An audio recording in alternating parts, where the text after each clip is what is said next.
एमिति अभ्यास आपणंकु बर्बाद करिदेब।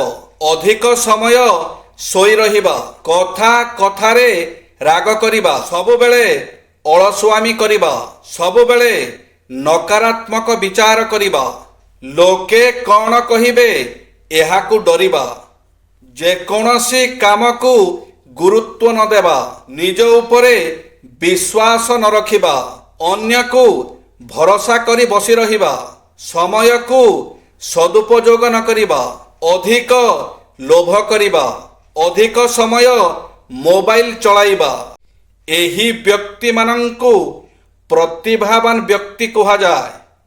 जेउमाने एकाधिक व्यक्ति मानंकर प्रतिभा विकास पई सुजोग मान सृष्टि करी आसुचंती।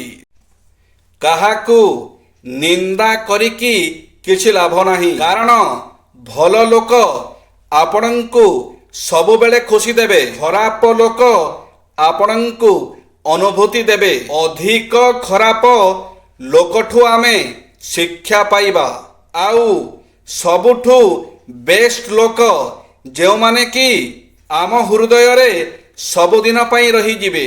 सत्यवाणी जाहार चरित्र रे छलना, मनरे अहंकार आउ कपट, मनरे अहंकार आउ कपट, तरे विश्वासघातकता अछि। सेमानंक पई राण नियम प्रतिश्रुति आदि किछि भी माने रखेना।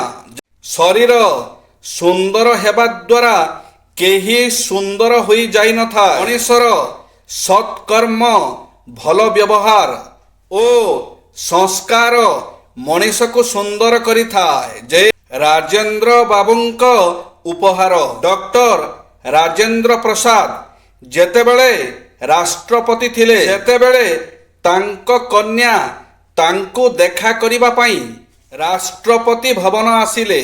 ता सांगरे ता पुआ मध्य थाए। से राष्ट्रपति भवन रे किछि समय पर्यंत रहिले, आउ माता पितांक सहित देखा करी फेरिबाकू बसिलारू राजेंद्र बाबू तांको नाती को गोटिए टंका उपहार देले।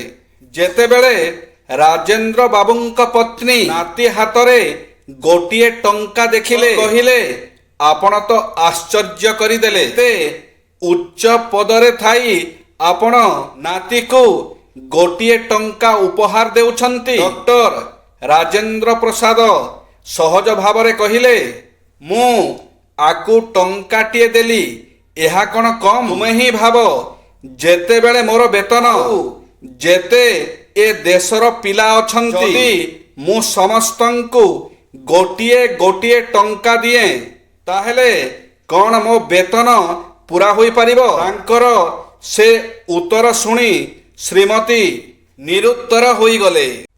घर सफा करंतु। वास्तु शास्त्र अनुसारे घरे रहिथिबा प्रत्येक सामग्रीर प्रभाव परिवार सदस्यंक उपरे पड़िथा। घरर सुख समृद्धि बजाय रखिबाकू हेले घर परिष्कार रखिबा जरूरी। केतेक नियम अनुसारे घर सफा कले एहा अधिक उपकारी होइथा। वास्तुशास्त्र अनुसारे केबे सूर्यास्त परे किंबा भोररू ब्राह्म मुहूर्तरे घरे झाड़ू करंतु नाही। एही समय रे मां लक्ष्मी घरे प्रवेश करुथांती बोली विश्वास रहिछि। जदि कौनसी कारणरू झाड़ू करिबा आवश्यक हुए, तेबे बाहारी थिबा अलिया सूर्य उदय परे बाहारे फिंगंतु। उत्तर दिग, ईशान्य कोण ओ वायव्य कोणर परिच्छन्नता एसबु कोण खाली रहिबा एवं विशेष करी एठारे कौनसी भारी जिनिस रखा नजिबा उपरे वास्तुशास्त्र रे गुरुत्व दिया जाइछि। घरर एही दिन गुड़िकरे धनर देवता कुबेरंक बास बोली विश्वास रहिथिबारु एसबु दिग परिष्कार रहिबा प्रति अधिक ଦୃଷ୍ଟି ଦେବା ଜରୁରୀ। ଅନେକ ସମୟରେ ଦେଖାଯାଏ ଲୋକେ ଘରକୁ ପରିଷ୍କାର ରଖୁଥିଲେ ବି ସ୍ନାନାଗାରରେ ସ୍ୱଚ୍ଛତା ପ୍ରତି ଦୃଷ୍ଟି ଦିଅନ୍ତି ନାହିଁ। ତେବେ ଏହାକୁ ସଫା ରଖିବା ସହ ଏଠାରେ ଯେପରି ବୁଢ଼ିଆଣୀ ବସା ନ କରେ ତାହା ଦେଖିବେ, ନଚେତ୍ ଘରେ ବାସ୍ତୁ ଦୋଷ ସୃଷ୍ଟି ହୋଇପାରେ। ଜୟ ଶ୍ରୀ ଜଗନ୍ନାଥ।